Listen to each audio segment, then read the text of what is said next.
Our top story, Prime Minister Narendra Modi will be visiting Varanasi, his Lok Sabha constituency, today morning and will inaugurate the Rudraksh Convention Centre, which has been constructed with Japanese assistance.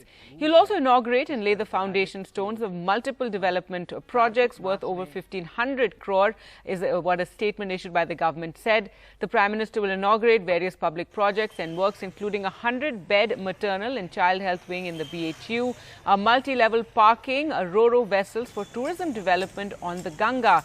He'll also meet with officials and medical professionals to review measures taken to combat COVID. UP Chief Minister Yogi Adityanath has also called for a two-day meeting in Lucknow today of all party functionaries. He'll chair the meeting on day one, and all BJP state office bearers and morcha heads will be attending the meeting. So the BJP really sounding the poll bugle for the elections next year. Well, let's go across to Akhilesh now for more. And Akhilesh, very significant, the Prime Minister visiting his constituency now after the second wave of COVID and many projects, as we said, over 1,500 crore worth of projects to be inaugurated.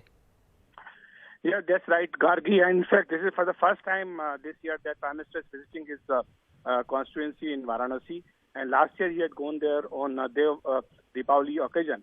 And that was the time when the COVID was subsiding and the situation was improving. But now, after the second wave peak, there were reports from Varanasi itself that a lot of people had suffered due to the COVID pandemic.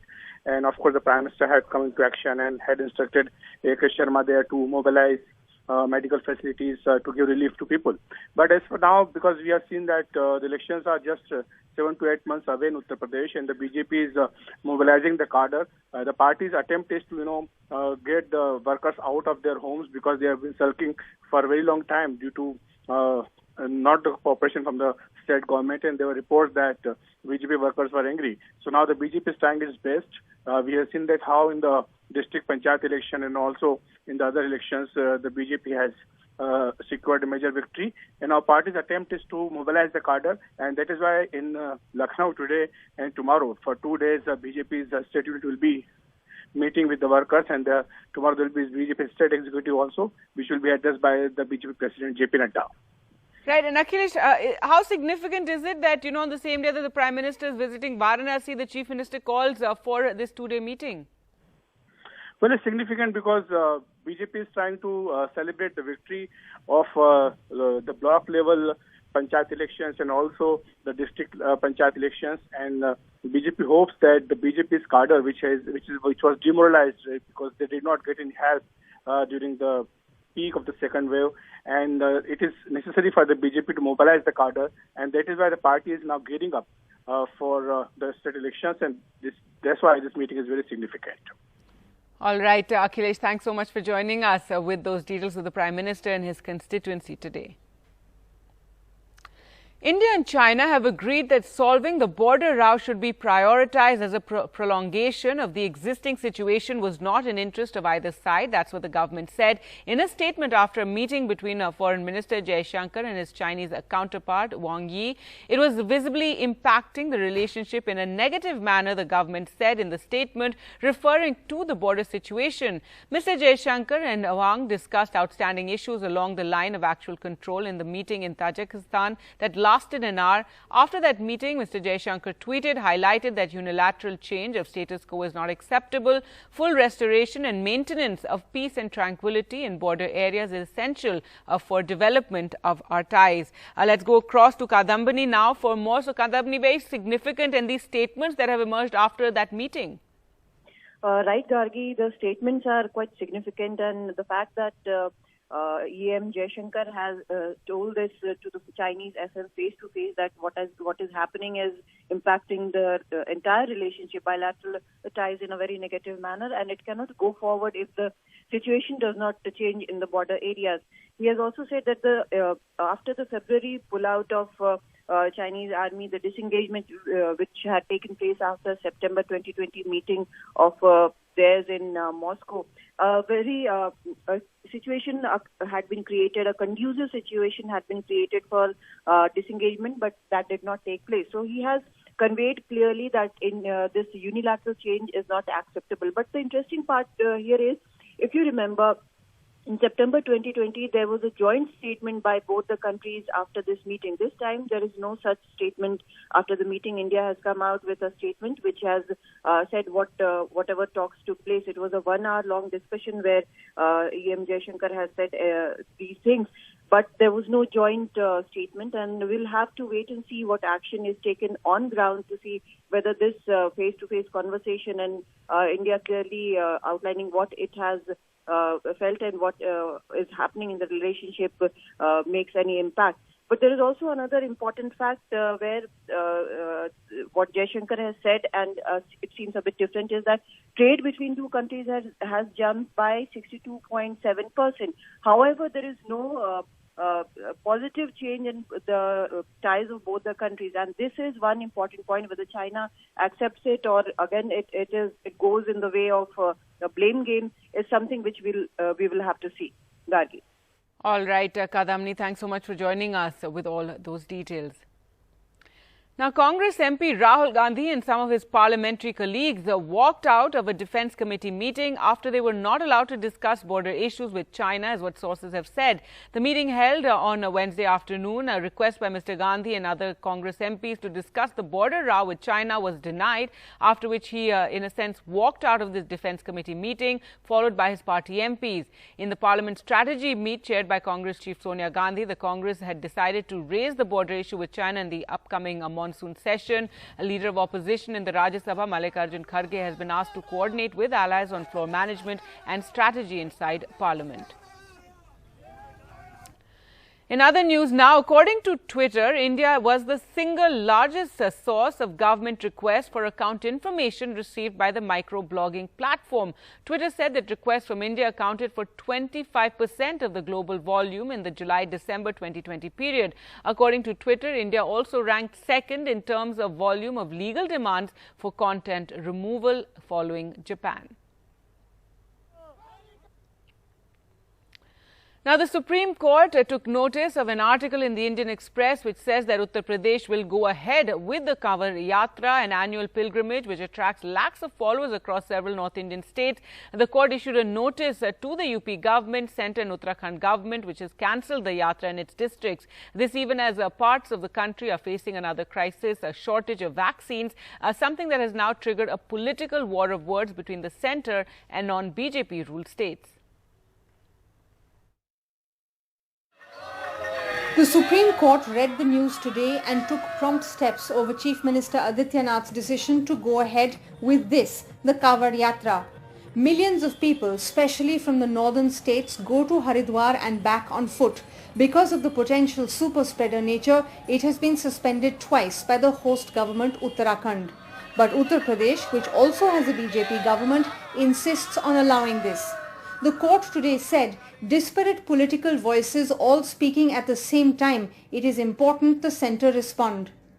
All of this amid the Prime Minister saying we cannot compromise even one bit.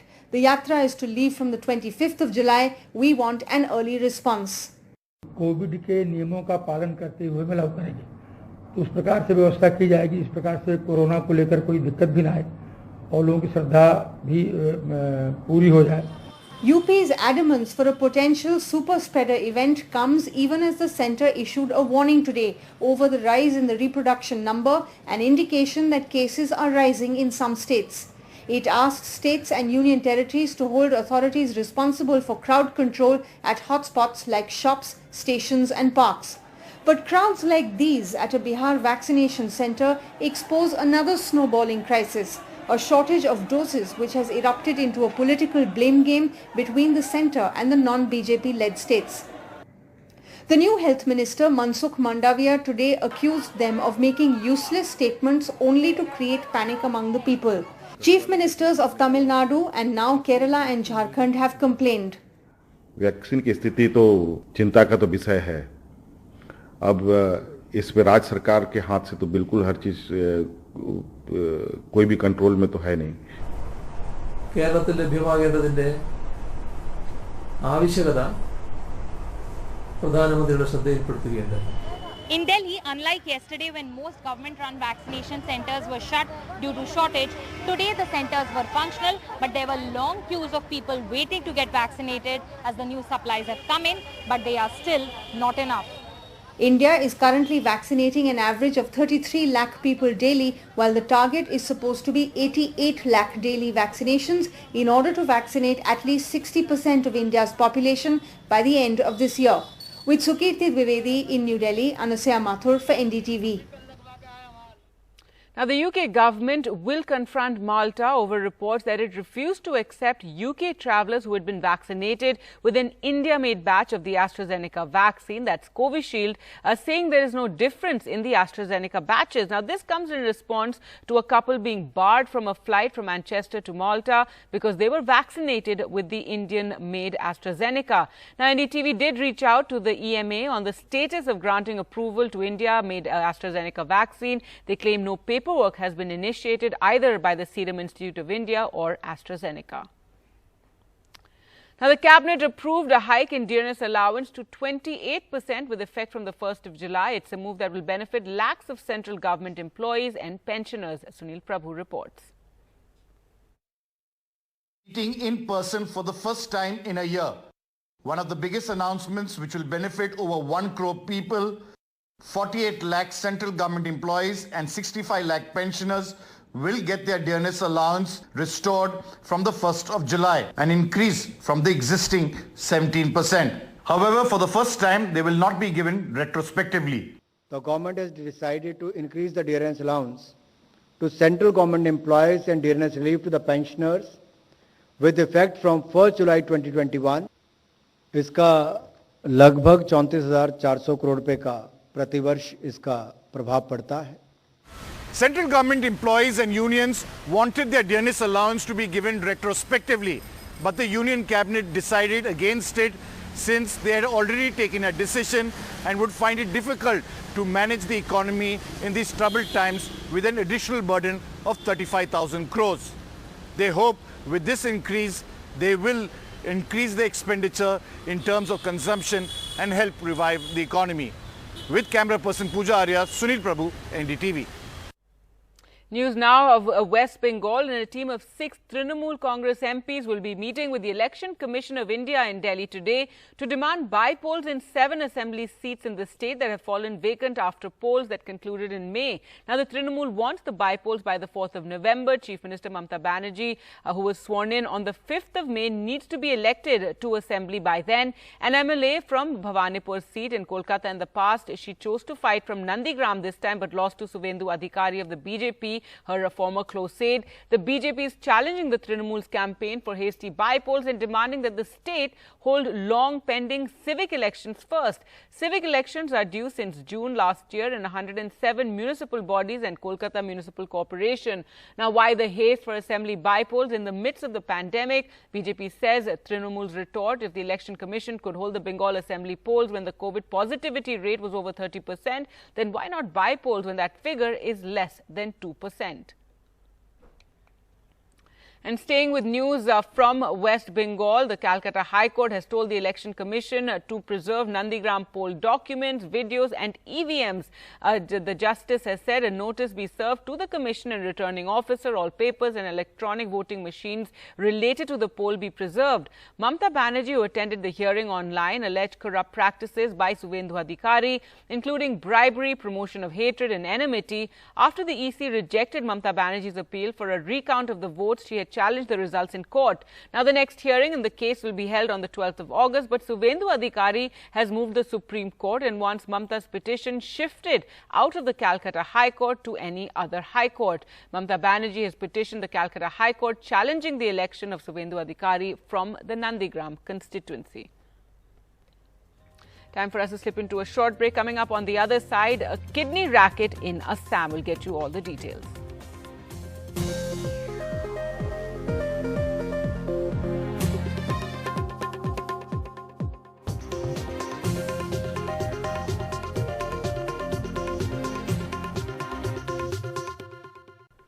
Welcome back now to our special ground report from Assam. The Dharmantul village, a major kidney racket has been busted there. NDTV's Ratnadeep Chaudhary and Sanjay Chakrabarti travelled to Dharmantul, where they found out that while poverty, microfinance, loan debts and easy money are the primary reasons of the villagers opting to sell off their kidneys at 5 lakh rupees.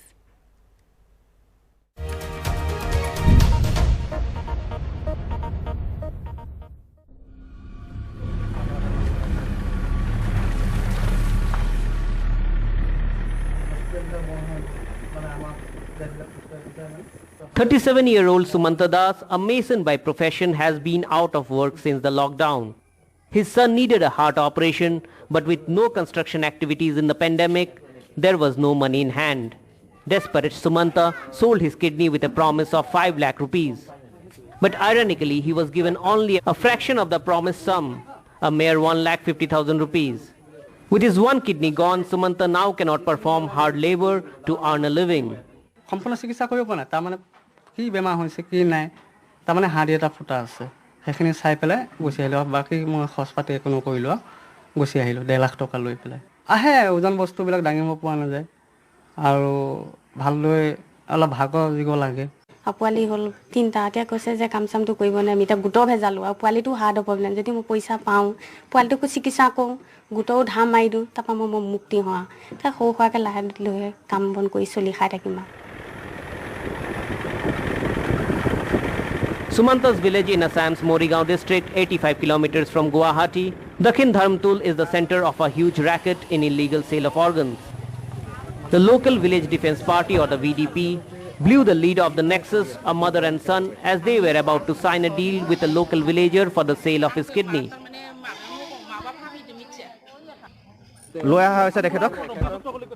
The police so far have arrested 3 people and over a dozen have given statements that they were being lured to sell their kidneys. Most of them never got the promised money. The kidney transplant operations were done at a busy Kolkata hospital. Local vigilantes who unearthed the racket claim the first few victims who sold their kidneys did so 4 to 5 years ago. But in the past 1 year the racket peaked, taking advantage of poor people forced out of work due to the lockdown. আমি 5 বছর হই তামানে এই ব্যৱহাৰটো আমাৰ ইয়াপা হৈ আছে কলিকতাত গৈ কিডনিক দি আছে আমি তদন্ত কৰি আছো আমি হাতেমালে তামানে মানুহগৰাকীক আমি আটক কৰিব পৰা নাই These villagers of Dakhin Dharmatul village have been brave enough to nab the agents who used to frequently come here to trap people in this kidney racket. But they feel this is just the tip of the iceberg. They want police to investigate the tentacles of this nexus and they want government to ensure that there are measures taken so that the vulnerable people don't become a victim of such rackets in future. And it's not men alone. Women too have fallen prey to organ traffickers. Like Krishna Das with a crippled husband and loans to repay, she says it was a desperate situation. Janamana husband ei bhoi bhangil hat bhangil ane eko koibo noare kosto kam mu eta eko na বন্ধনটো loan লোৱা আছে 70000 এনেকৈ মানে ধাধু আছিল গাঁৱত অলপ মানে দিব লগা হল 4 লাখ দিম বুলি কৈছে এতিয়া 1 লাখ পাব আছে As the news spread about the arrest, many who had gone to sell their kidneys are returning from Kolkata in fear. গুটো পিছে 9টা 8টা বজালৈকে বহি থাকে মোৰ ঘৰত পলা গুচি যা কোন পিছতে মামা ডাঙৰ মা ঢুকাছে মই গোটত আপোনাৰ 6000 টকা দিব লাগে 5000 টকা দিব লাগে মাহত তাৰপিছত এতিয়া কাম পোৱা নাই কাম মই 1 বছৰ হ'ল কাম পোৱাই নাই মই লকডাউনৰ কাৰণে অসুবিধা হৈছে ধৰক খোৱা বোৱা অলপ অসুবিধা হয় চাউল আছে বাৰু কাৰ্ড চাউল পাওঁ কিন্তু চাউলটো পালেতো নহব মই তাৰমানে মই এইবিলাক কথা তাৰমানে ভাবো সদায় তো পোৱা নাই মই গুছি যাম তাৰপিছত ৱাইফে মই তাৰপৰা পলাই গুছি আহিছো তাহাঁতে গম নাপায় আমি গুছি আহিছো From Dakhin Dharmtul village with cameraperson Sanjay Chakrabarti, this is Ratnadeep Chaudhary for NDTV. Welcome back. Well, let's now take stock of the weather and the monsoon. Let's go across to Divya for more. And Divya, it has been raining, so has the deficit improved? A very good morning, Gargi. Yes, the deficit has improved as far as the country is concerned. It's now at 5% from 6% yesterday. And when we take into account the way it's been raining, there's been no change in the north. As far as that deficit is concerned, it stays at 15% just like yesterday. Of course, it has been raining in many parts of the north, especially in Uttarakhand and Himachal Pradesh, also in the national capital, but no change reflected here. However, in the east, the deficit has increased. It's now at 9%. In central parts, there's been slight improvement from 7% yesterday. In the southern part of the country, this surplus has gone up from 8% as of yesterday and now coming in at 11%. But like I said, overall in the country, the situation seems to be improving by the day. Now, let's take into account the deficit that we're seeing. No change in Ladakh, 78%, 63% in Manipur. Delhi from 65% as of the day before has come down to 56%, and that's because of the way it rained on day 1 and day 2 of the monsoon season in the national capital. And then we also have Lakshadweep, where the deficit stands at 49%. Other areas including Chandigarh in the north, and of course we also have Kerala, where the deficit stands at 35%, 36% in Gujarat, Daman and Diu coming in at 37% as far as that shortfall from the monsoon season is concerned. Let's take into account that in Jammu and Kashmir, these areas were also in the red. We had these areas in the red, but however, now the situation seems to be improving in Jammu and Kashmir and Ladakh.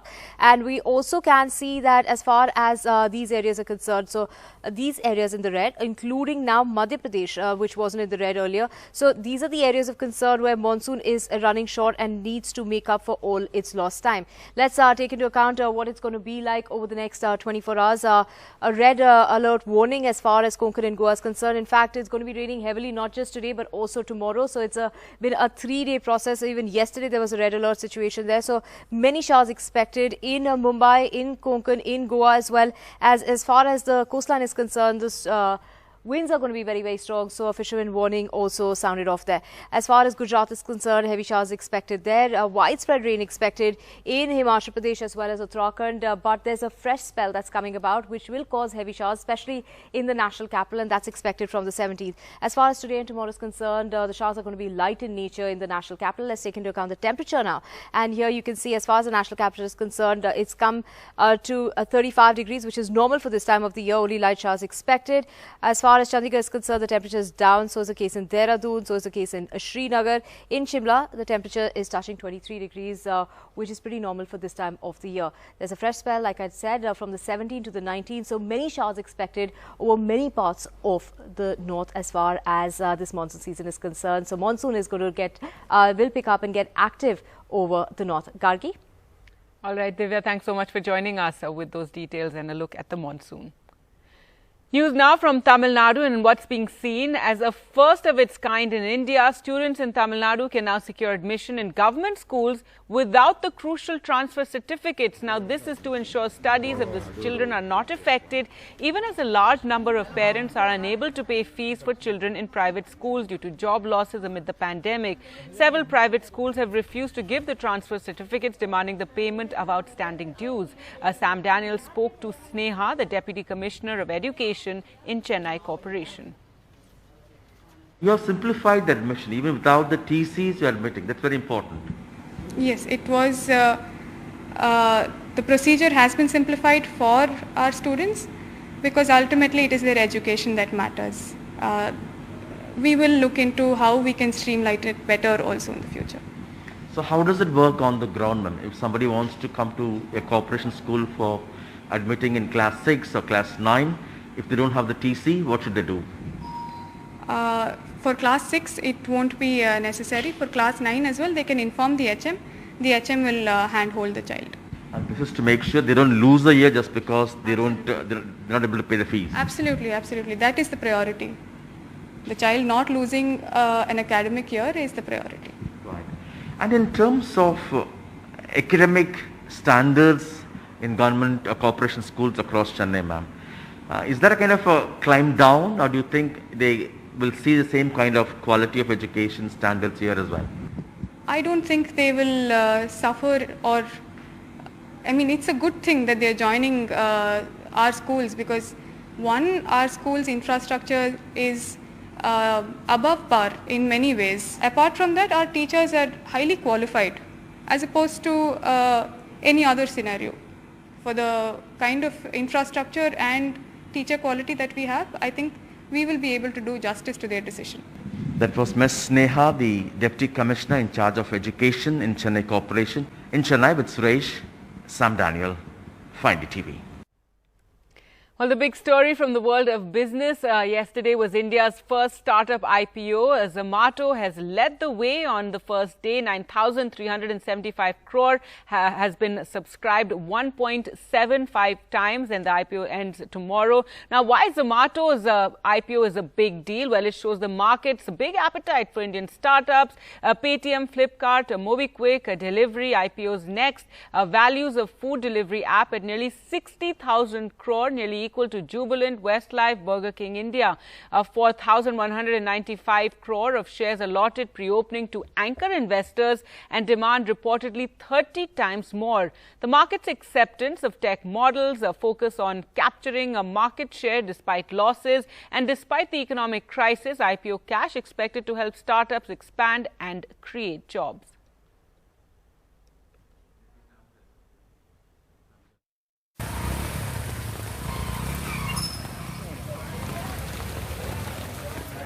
Zomato's the hottest thing on the IPO menu for a long time. An initial public offering or stock launch is a public offering in which shares of a company are sold to institutional investors and usually also retail investors. The food delivery app hopes to raise 9,375 crore rupees, but over 4,000 crores has already been booked by anchor investors, which are institutional investors invited to subscribe to the shares before IPOs open, and also including sovereign wealth funds even before the IPO opened today. The demand was reportedly 30 times higher than shares on offer. We've received an extremely positive response from global and domestic institutional investors. As I always said, I think we're very excited to see the response, but it also puts a lot of responsibility on us, and we hope that we'll get a similar response from retail and other domestic non-institutional investors as well. Tiger Global, BlackRock, Fidelity, JP Morgan, HDFC Mutual Fund, Tata Mutual Fund and Abu Dhabi Investors Authority, among others, include sovereign wealth funds invested as anchor investors. On day one, at the upper limit of 76 per share, the IPO was fully subscribed 1.07 times, with retail subscription at 1.65 times. For founder Deepinder Goyal, who owns 5.5% of the company, this is a massive recognition of his journey, which began as a popular restaurant search and discovery platform.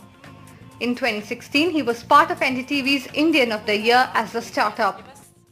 If someone can't spend a day at getting the company incorporated, then that person shouldn't be doing a startup anyway. Journey's always been tough. It never gets easy, no matter where you get. And I think thrice in our journey, we've gotten to a point that we can't do this anymore.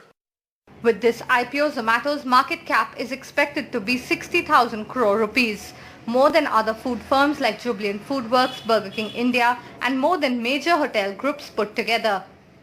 All this even though Zomato is about 1.3 crore rupees in debt. What investors are looking at is growth and how much market it can capture.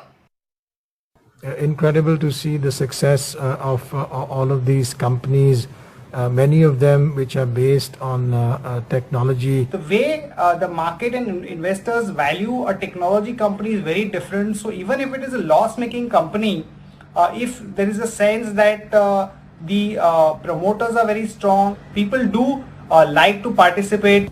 The IPO is expected to finance expansion and job creation. The company will be listed on the exchanges in a couple of weeks and analysts expect a premium listing.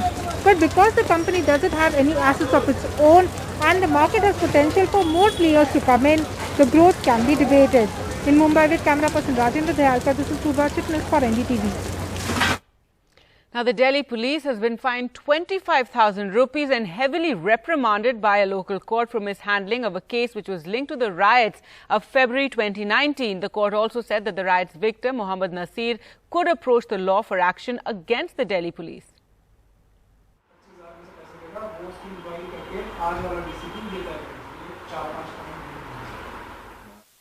Callous, ruthless and cruel.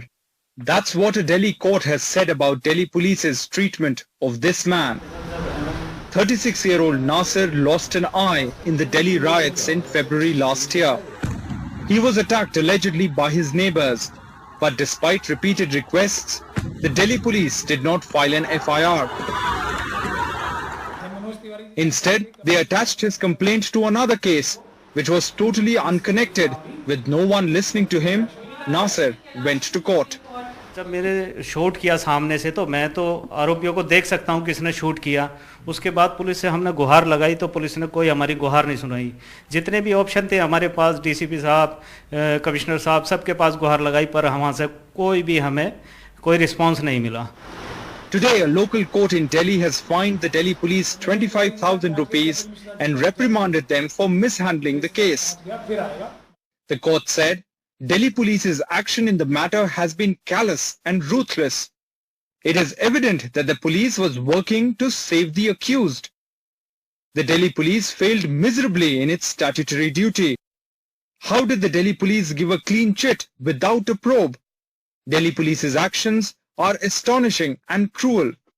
Nasir साहब को ये भी आज़ादी दी गई है कि आप police के खिलाफ एक्शन करो. कि इस केस में जो कमियां उजागर हुई हैं कि दिल्ली पुलिस के कुछ अधिकारियों ने इस प्रकार से काम किया है जो कि आपराधिक गतिविधियां हैं, तो उसको कैसे ठीक किया जाएगा, इस पे कमिश्नर ऑफ पुलिस को डायरेक्शंस दी गई है कि आप ये सब चीजें दुरुस्त करके कोर्ट को बताएंगे. ये महत्वपूर्ण बात. NDTV's request for a comment from the Delhi police got no response. One accused in this case, his name is Naresh Gaur. He's ex-MLA of BJP from Babarpur Vidhan Sabha. FIR will be registered against him after this order. And one more point which I would like to highlight. That time, not his DCP was Ved Prakash Surya. Now he has been transferred. He has sought President's Medal for his bravery in Delhi riot cases. But now, after this judgment of the court, where court is questioning Delhi police and saying that Delhi police has failed to its statutory responsibilities, is that medal justified? In New Delhi, with Mohammad Muslim, Saurabh Shukla for NDTV. Now, a village in Haryana where the Supreme Court refused to stay the demolition of 10,000 illegally constructed houses saw the civic body carry out demolitions of 150 houses on Wednesday. In the middle of the monsoon, families have been left homeless. Does the government have any rehabilitation plan? Akshay Dongre gets you this ground report. Looking for the remains of her life in rubble of her home, Rachna, a resident of Khodi village in Faridabad, is trying to overcome the shock of seeing her house demolished in Khodi village. She has nowhere to go. She and her family will now have to live in the open. सब यहीं पे लगा दिया, अब कुछ नहीं है. गांव में से भी बेच के यहीं लगा दिया. बारिश के मौसम में भीगते रहे और लोग पुलिस तोड़ती रही. बस अब यही है कि सरकार देखे हमारी तरफ, कुछ दे हमें. With hundreds of security personnel in town, Haryana's Faridabad Municipal Corporation today raised encroachments on forest land in Faridabad's Khodi village, rendering thousands homeless in the middle of the monsoon. 22-year-old Ragini is trying to shelter under a tarpaulin with all her belongings. What is our fault? She asks. जब मतलब हमने लिया तब क्यों नहीं option उठाया? और पैसे ले लेते हैं 500 रुपए, 1000 रुपए लेते हैं कि दो हमको, हम घर बचाएंगे. फिर वो पैसे कहाँ जाते हैं? The demolition has come with just days to go for the Supreme Court deadline to clear encroachments on forest land here. तो we will be very sure कि जो Supreme Court का order है वो letter है उस spirit में हम implement करें. The Faridabad authorities today demolished approximately 500 illegal residential complexes. However, the residents of Khori claim that they have been told that in the next 5 days, all of the Khori village will be cleared, which has similar 10,000 more residential complexes. Under policy for rehabilitation of Khodi Jhuggi dwellers framed by the Municipal Corporation of Faridabad, residents of Khodi will be shifted to EWS flats in the district's Dabua colony and Bapunagar. However, conditions apply. EWS flats are for families with an annual income of up to Rs 3 lakhs. They will get 2,000 rupees a month for the next 6 months. The EWS flats, however, will not be free of cost. After an initial deposit of 17,000 rupees, there will be monthly installments of 2,500 rupees for 15 years. Most people here have neither the documentation mandatory to be allotted these flats, nor can they afford to pay for them. As over 1 lakh rendered homeless amid monsoon and the government yet again promising rehabilitation for the people, the question remains, will those who led these illegal settlements to flourish be held accountable? With camera person Sudesh Ram and colleague Mohammad Ghazali, I'm Akshay Dongre for NDTV. Now, COVID exigencies are leading to desperate measures and forcing the most vulnerable to part with their gold, often a last resort, as the value of gold for Indian families is seen as more than just money. Just a week since Suresh started selling tea once again after nearly 6 months. A second consecutive year of having no income for half the year forced the 54-year-old to pawn his wife's gold jewellery, her only chain and earrings as a last resort. He is not sure he will be able to buy the gold back anytime soon.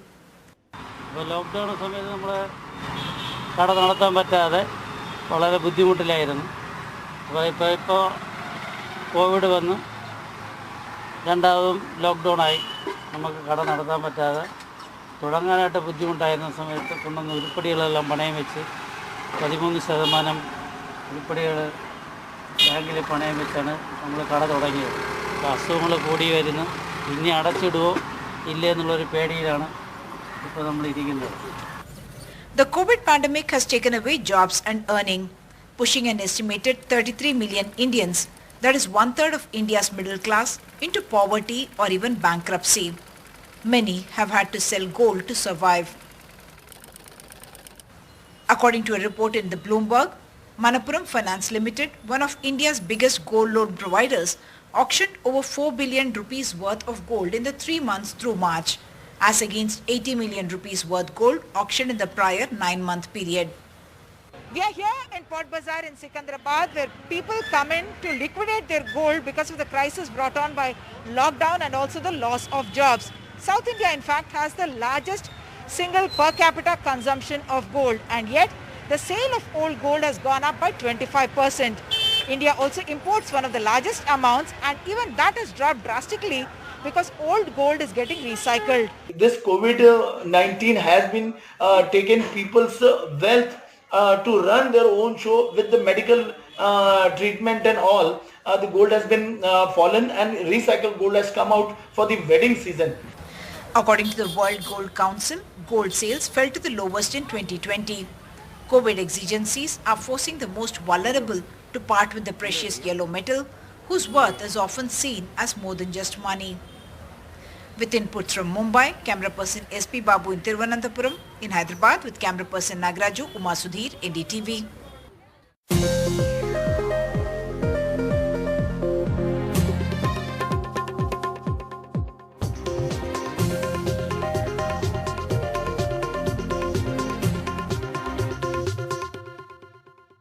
Hello and welcome. You're watching Good Morning India. I'm Gargi Rawat. Our top story, Prime Minister Narendra Modi will be visiting Varanasi, his Lok Sabha constituency this morning, and will inaugurate a Rudraksh Convention Centre, which has been constructed with Japanese assistance. He'll also inaugurate and lay the foundation stones for multiple development projects worth over 1,500 crore. The Prime Minister will be inaugurating public projects and works including a 100-bed maternal and child health wing in BHU, multi-level parking and ro-ro vessels for tourism development on the river Ganga. He'll also be meeting with officials and medical professionals to review the measures taken to combat coronavirus. Now, UP Chief Minister Yogi Adityanath on the same day has called a 2-day meeting in Lucknow of all party functionaries. He will chair the meeting on day 1, and all BJP state office bearers and Morcha heads will be attending this meeting. Well, let's go across to Akhilesh now for more. And Akhilesh, very significant, the BJP really sounding the poll bugle in a sense, and the Prime Minister to inaugurate projects worth over 1,500 crore. That's right, Gargi. This is for the first time this year that Prime Minister will be visiting his parliamentary constituency in Banaras. Last year he visited on the occasion of Dev Deepavali, and there was a gap because of the second wave of the COVID. Of course, there were complaints from the people of Banaras that proper medical attention was not given, and the state government had to do the relief work on a war footing level. We had seen that A.K. Sharma was a close confidant of Prime Minister Narendra Modi. He was deputed for Banaras and he mobilized the medical efforts to give relief to the people. And it's coming to the assembly elections, because the next next assembly elections are due in the next 6 to 7 months, and the BJP is now gearing up for the elections. The party is also meeting in Delhi, in Lucknow, and the state executive will be addressed by the BJP President JP Nadda tomorrow. And recently we have seen that in the Panchayat elections, the BJP initially suffered losses in the Panchayat members elections, but recovered its ground while in the Block Pramukh and also the Zilla Panchayat Adhyaksh elections. And now the BJP is trying to mobilize the cadre, and party leaders have been asked to arrange felicitations ceremonies across the state so that the cadre can be mobilized, and all the party MPs and MLAs, they have been asked to attend these functions where the new Panchayat members and the Block Pramukhs and the Zilla Panchayat Adhyaksh will be felicitated by the BJP. So this is basically an attempt by the BJP to mobilize the cadre who was considered to be demoralized due to the COVID second wave. And we have seen that how many BJP MLAs and some MPs also, including former Union Minister like Santosh Gangwar, they had complained that they were not able to give relief to the common man because the state machinery was not cooperating with them. So now the BJP is of course trying to mobilize the entire cadre, and Prime Minister's visit is we can call it official launch of the BJP's campaign for the next assembly election. All right, Akhilesh, thanks so much for joining us with those details. And the Prime Minister visits his constituency today. Will be tracking that visit very closely.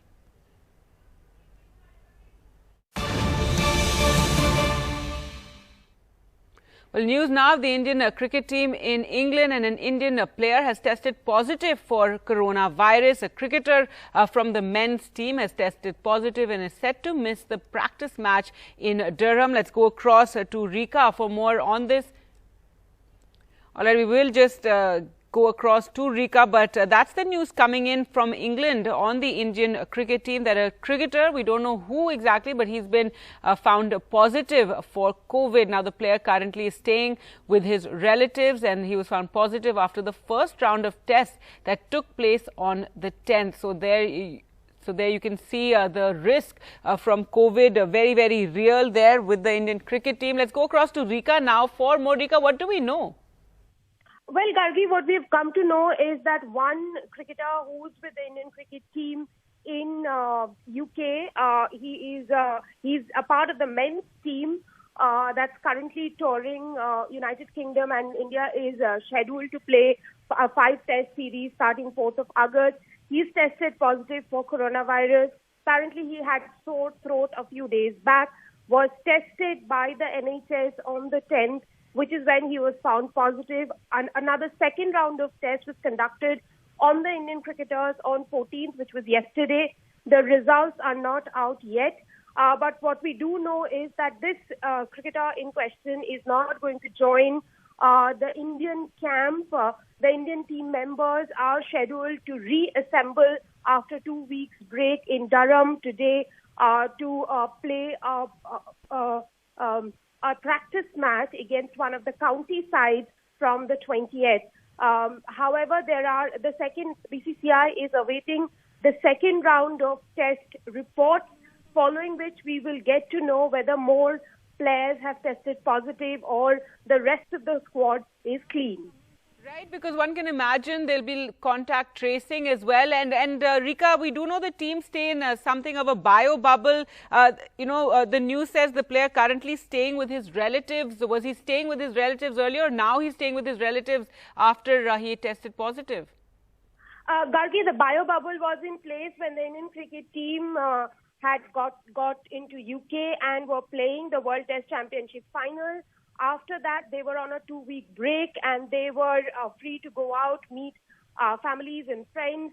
During this period, a lot of our Indian cricketers have been seen at the Wimbledon, at the Euro 2020. These tournaments were going on.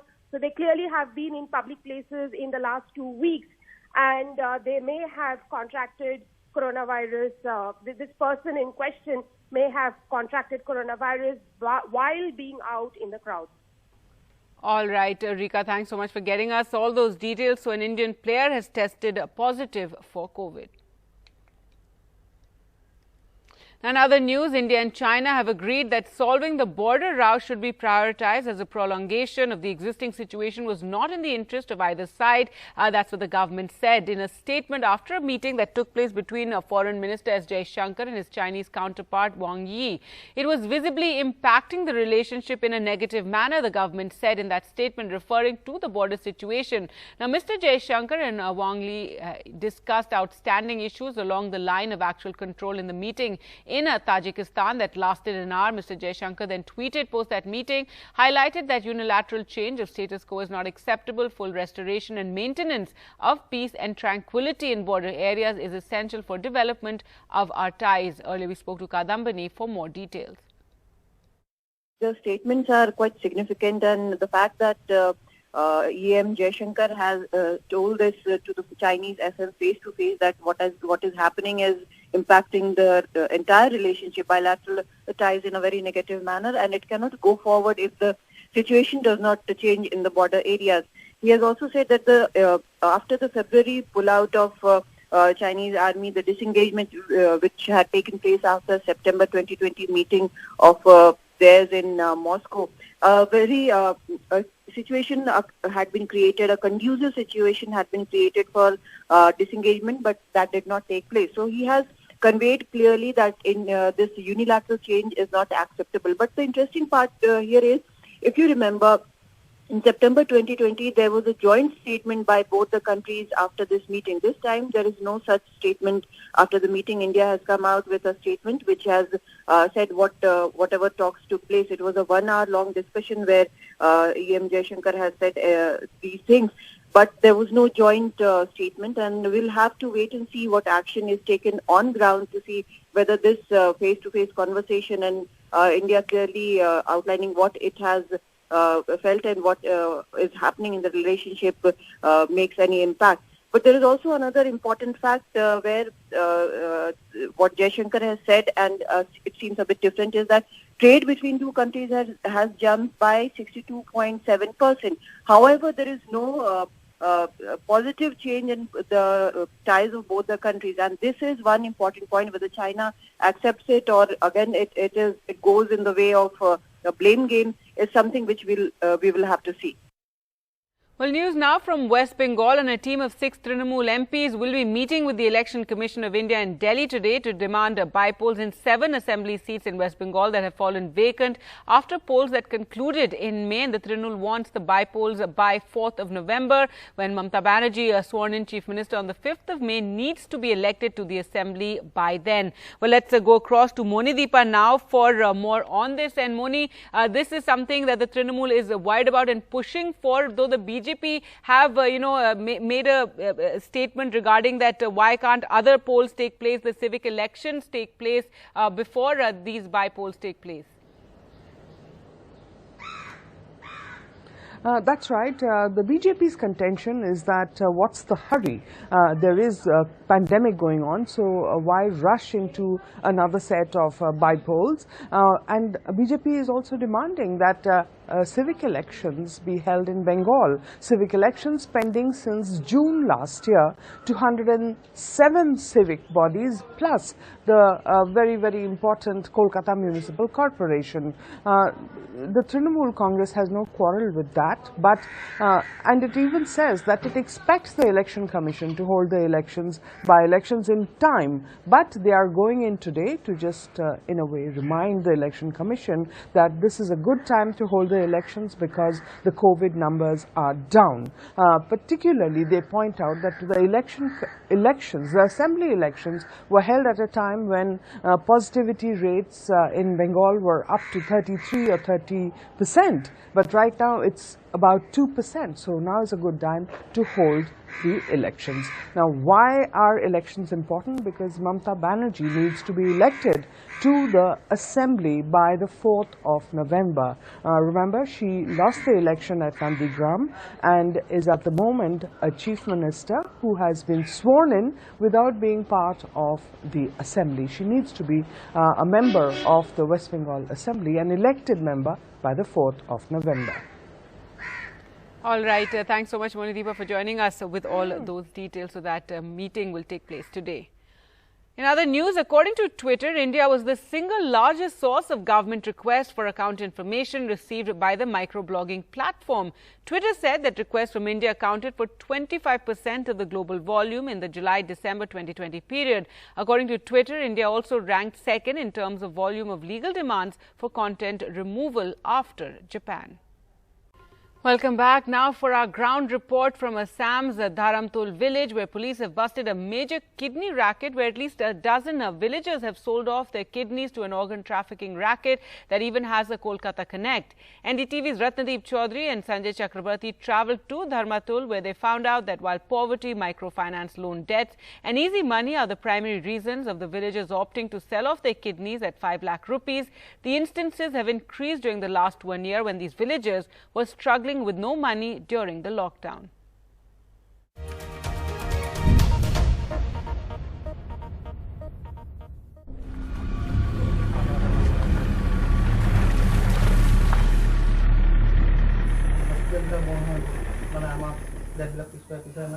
"37-year-old Sumanta Das, a mason by profession, has been out of work since the lockdown.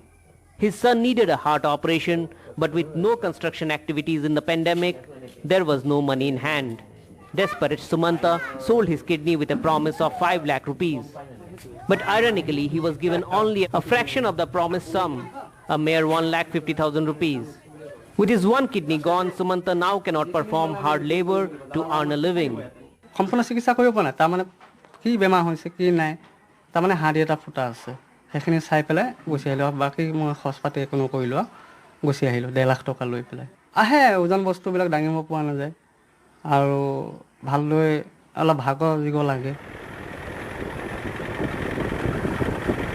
Sumanta's village in Assam's Morigaon district, 85 kilometers from Guwahati, Dakhin Dharmtul is the center of a huge racket in illegal sale of organs. The local village defense party, or the VDP, blew the lead of the nexus, a mother and son, as they were about to sign a deal with a local villager for the sale of his kidney.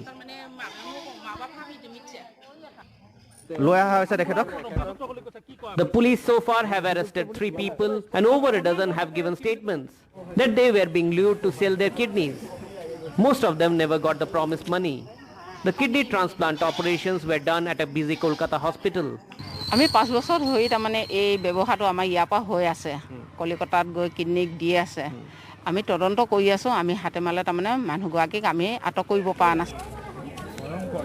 These villagers of Dakhin Dharmatul village have been brave enough to nab the agents who used to frequently come here to trap people in this kidney racket.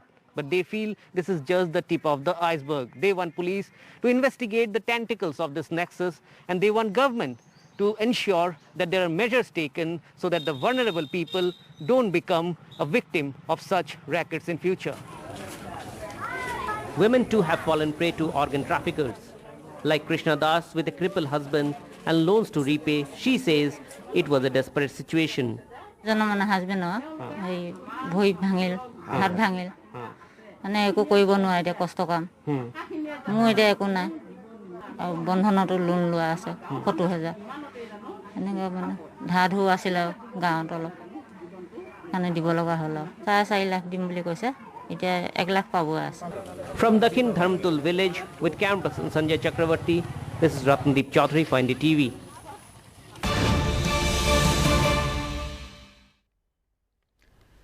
All right, the latest COVID data has been released by the Health Ministry, and India has reported 41,806 new cases in the last 24 hours. So it's gone back above 40,000 cases, and so 41,806 cases. Yesterday it was 38,792 cases.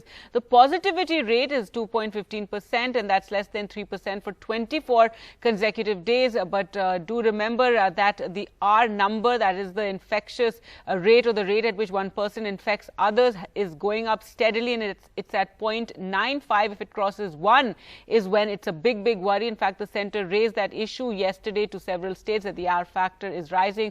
581 deaths have taken place during that 24-hour period as well. Now, 39.13 crore vaccine doses have been administered so far under the nationwide vaccination drive, but vaccination rates also remain a worry, with a daily vaccination average being around 40 lakh a day, whereas most experts say it should be over 85 lakh a day if we're to inoculate 60% of the population by the end of the year.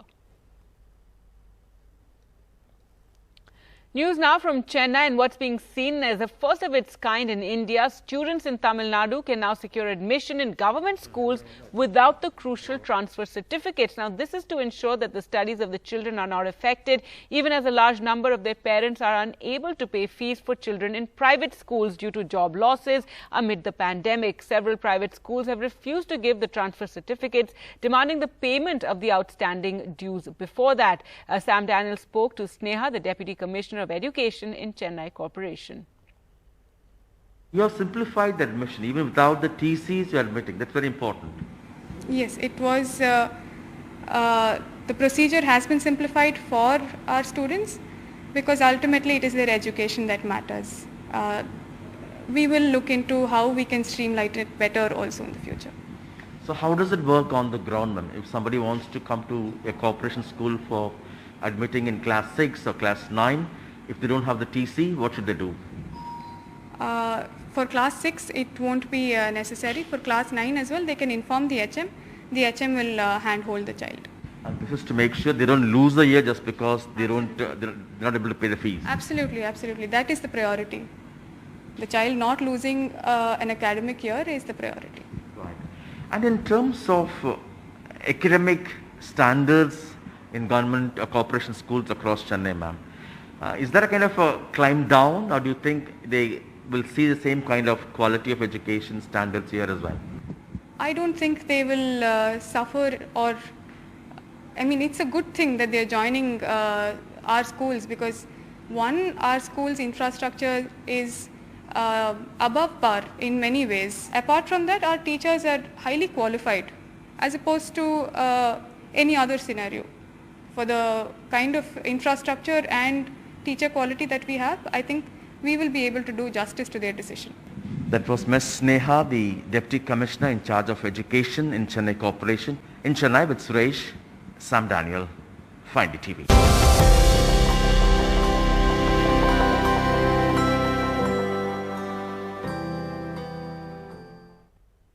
Now for our special campaign, Vaccinate India, in partnership with Google, where we bring you questions that are often asked by you online, questions that you often Google about vaccines, about coronavirus. And to answer those questions, we're joined by Dr. Rajesh Parekh, Director Medical Research at Jaslok Hospital, Mumbai. Thank you so much, Doctor, for joining us. And now that, there's talk of Moderna vaccine soon being available in India, a lot of people are looking up how do mRNA vaccines work? Right. Good morning, Gargi. Always a pleasure to be with you. And mRNA vaccines are a subtype of vaccines which consists of using a unit, a subunit of the virus rather than an inactive virus in order to sensitize the body so that it is prepared with antibodies even before the virus encounters the body. Now, the fascinating thing about the mRNA vaccine, it's absolutely new technology, and it's just incredible. What is incredible is the speed at which it was rolled out. So within 2 days of the genome sequence of the virus being released by the Chinese scientists, Moderna Pharmaceuticals had it sequenced. Within 62 days, they started the early studies and showed results in the first 8 patients. So this is incredible speed. I mean, something that would have taken 7 or 8 years happened in a few weeks. What that means for us is that if the vaccine needs to be tweaked a bit because of the mutant strains, that too can be done rapidly. Right, and these vaccines are, have the highest efficacy against COVID and even against the variants. So it goes down slightly, it still remains very, very effective. Oh, absolutely, Gargi. And one should never forget that for a vaccine to be effective, it has to have an efficacy of just above 60%. Right. So when we are exceeding 95%, that is incredible. But people shouldn't wait for Moderna to arrive in India or hold out. They should just go ahead and get vaccinated with whatever vaccine is available to you, isn't it, Doctor? Another question Another question that people are looking up now is, does the presence of antibodies mean that the person is immune to COVID? Not at all. They are a rather inaccurate index of immunity. They give us some general idea, but you're absolutely right. I mean, we're seeing this trend. You know, my antibody titer is higher than yours. And that kind of one-upmanship doesn't help at all. Or people constantly checking their antibodies every few weeks, you know, getting the test done and getting anxious. What would you say to them? I would say just relax. This is a very vague indicator. It's not a robust indicator of your immunity. You know, you are better focused on the preventive measures, on making sure you're vaccinated and making sure that the people around you get vaccinated too. Right, and Doctor, there's also talk of how long, you know, the antibodies are going to last in a person, whether we're going to see, you know, erosion of immunity after a certain point. Already Pfizer has spoken about how immunity does go down. So in that sense, then, you know, this testing of antibodies, if you could explain what does it mean, and also talk of booster doses of the vaccine. Well, I think it's been established by now that the immunity conferred by the current crop of vaccines that are being used, and I say current crop because we don't know what's going to happen. We may have incredible vaccines coming in future. There seem to be some indication. But currently, if we are to restrict ourselves, the immunity is not forever. How long does it last? We are not sure. We are 2 steps behind the virus, and therefore this is an ongoing study. We do know for sure that it's at least a few months, 6 months, 9 months, maybe stretchable up to a year. And therefore, it's important to get the booster shots as and when advised. All right. And for the moment, of course, we're just trying to get everybody vaccinated, and talking of a booster shot, at least in India right now, is still a little, you know, long term. But thank you so much, Dr. Parekh, for joining us on the program. You're welcome.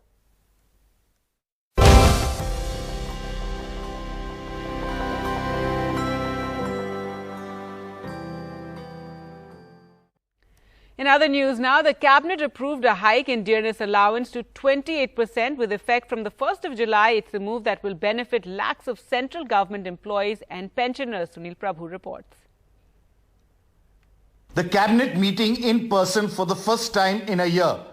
One of the biggest announcements which will benefit over 1 crore people, 48 lakh central government employees and 65 lakh pensioners will get their dearness allowance restored from the 1st of July, an increase from the existing 17%. However, for the first time, they will not be given retrospectively. The government has decided to increase the dearness allowance to central government employees and dearness relief to the pensioners with effect from 1st July 2021.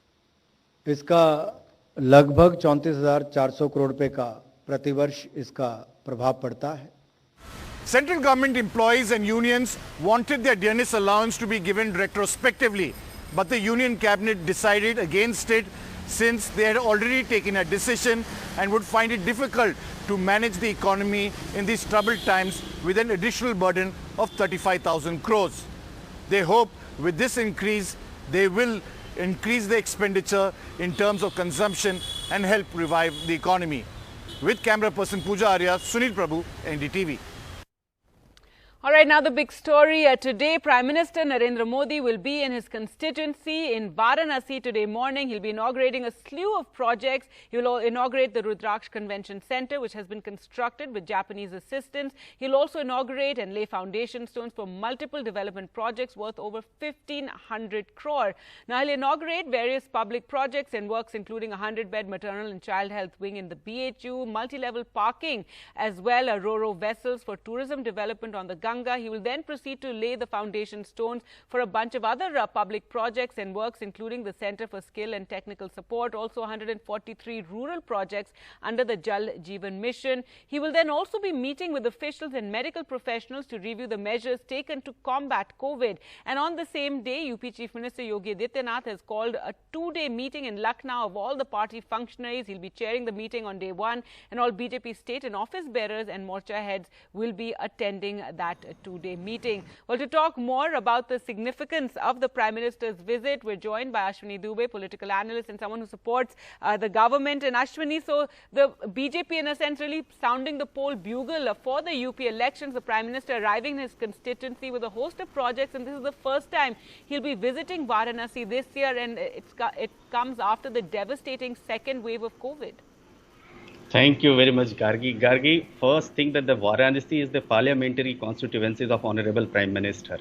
So, and the people of Varanasi love Honorable Prime Minister, people of UP love, and all of the country people love him. So going there and inaugurating the development projects is one of his duty, being the member of parliament of the Varanasi. And Gargi, second thing is that people who are coming there, they are coming with adequate arrangements, and all those who have RT-PCR tests done. Uttar Pradesh has been pioneer in conducting this vaccination at a high price, in a large scale, if you see, and there has been cases, number of cases has been reduced in Uttar Pradesh. And second, in Varanasi, it's not only the pole-bound development. If we see from 2013-14 till today, that multi-level terminal on the Ganga, roads 1,571 crores, Kashi Vishwanath temple to Ganga Ghat corridor, then cleaning the Ganga, piped gas to household, because in Varanasi there was nothing was arranged and managed, but now by the intervention of Prime Minister, and it became his constituency, Holy City is developing under his patronage. Piped gas to household, making Varanasi wireless, cancer treatment facilities in BHU and in other places, also convention center. So I think that projects, yes, we also talked about, how there are lots of projects that are being inaugurated and the foundation stones are being laid. But in UP, there's been a lot of anger also over the handling of the COVID pandemic during the second wave, especially in Varanasi as well. It's been very, very devastating. And at that time, we didn't see much from the government, and there is a lot of residual anger after that. So now the Prime Minister coming in with this host of projects post this devastating second wave. Gargi, this situation has been throughout the country, not the country, but throughout the world. This has happened. But the way, being the people of, we are the country of 150 crore people, we managed it. And the way the vaccination process and other facilities were organized throughout the country under the patronage of Prime Minister Modi and with the support of Chief Minister, that's really one of the tremendous and marvelous job done by our health worker with the support of Prime Minister. One. Second, if you see in Uttar Pradesh on every Saturday and Sunday there is a curfew, and curfew is effectively being followed. None of the shops are open. So I think that Uttar Pradesh has been pioneer in the country in showing that so far as the COVID management cases are concerned, and even not only this. All right, so pioneer in the country as far as COVID management, also joined by Huda Zariwala, a political analyst. Huda, what would you say about the Prime Minister's visit today? And this is sounding the poll bugle for elections which are due next year. In fact, everything the BJP does, now going forward is with those elections in mind. Yes, that is absolutely right. If we are to be talking about the Rudraksha Convention Center, we have to understand that this was a collaboration project which was supposed to be a cultural project between two different countries, being Japan and India, of course. Now, Japan is mostly a Buddhism following country. I mean, if you look at the cultural angle here, about 66.7% of people in Japan follow Buddhism.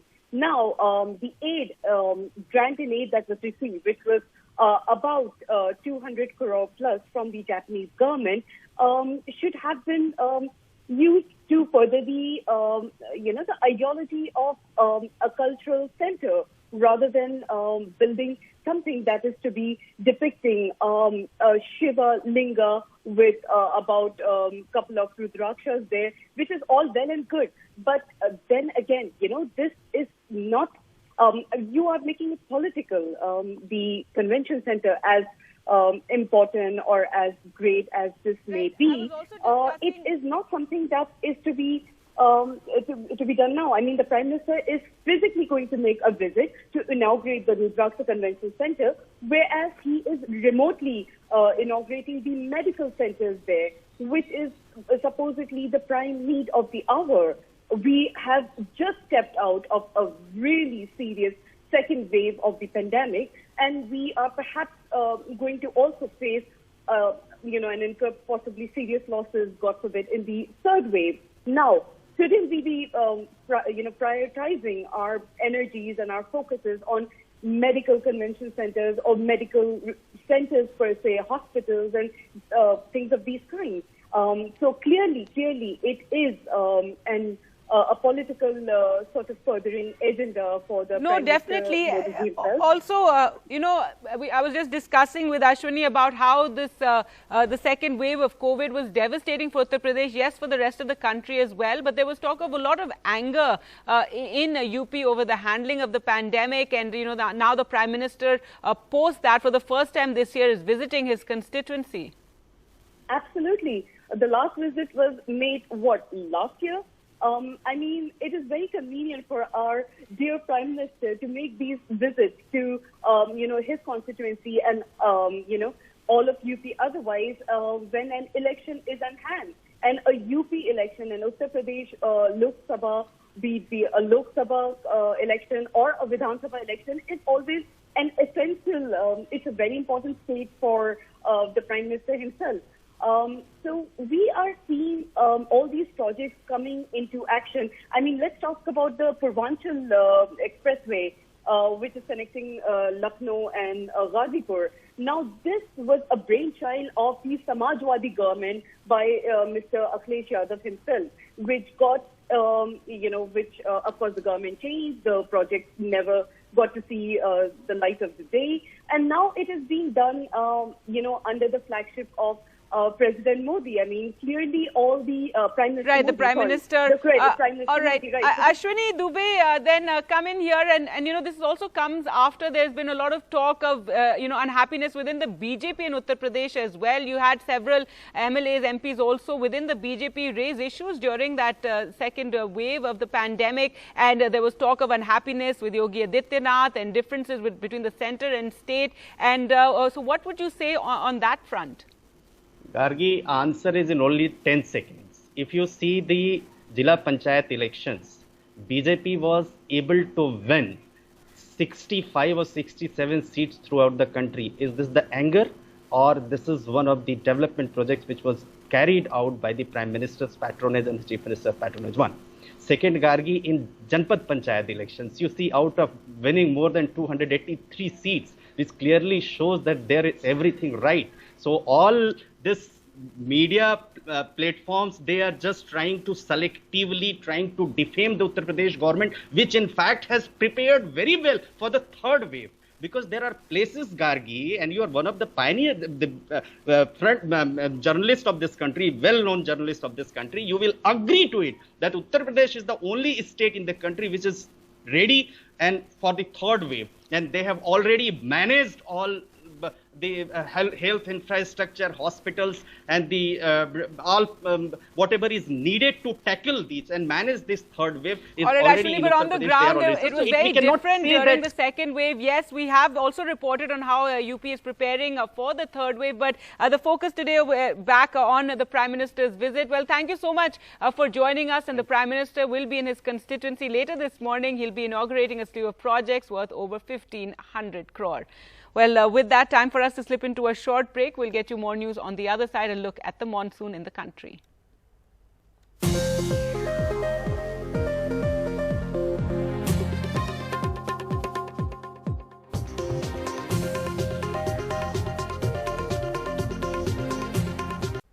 Welcome back. Well, let's take a look now at the weather and get you the latest on the monsoon. Let's go across to Divya. And Divya, how's the monsoon performing?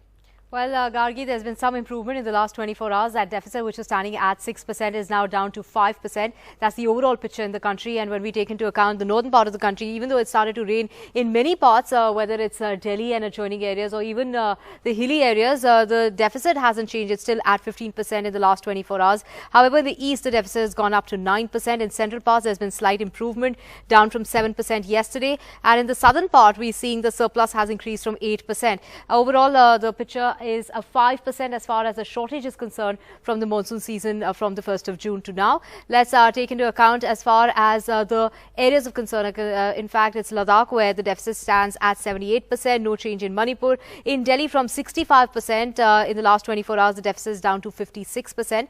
In Lakshadweep, the deficit is almost 50%. And then we also have other areas of the north, whether it's Chandigarh, also in Haryana and Rajasthan, there's been a deficit. But in Daman and Diu, 37%, 36% in Gujarat, and in Kerala, the deficit stands at 35%, even though we saw very heavy showers yesterday in the Kottayam area. And as far as Jammu and Kashmir is concerned, here that deficit has improved and it's in the green now. But now we have Madhya Pradesh, which is also in the red. So all these areas that you can see in the red is where monsoon is deficit. But these areas in the blue is where monsoon is doing well and is in surplus. The green areas show that monsoon is normal so far. Let's take into account what we can expect in the coming 24 hours. It's been raining heavily in Konkan and Goa, in Mumbai as well. Those showers are going to continue not just today but also tomorrow, and we can see heavy showers in adjoining areas, whether it's Madhya Maharashtra, Gujarat and also parts of Karnataka. But widespread showers expected in Himachal Pradesh and Uttarakhand today. And from the 17th, heavy showers expected in many parts of the north, whether it's Delhi, Punjab, Haryana, Chandigarh. All these areas will see heavy showers, and that will happen on the weekend, especially on Sunday. And of course also heavy showers seen in parts of Uttar Pradesh and Uttarakhand on the weekend. That's the latest that I have for you, Gargi. Back to you.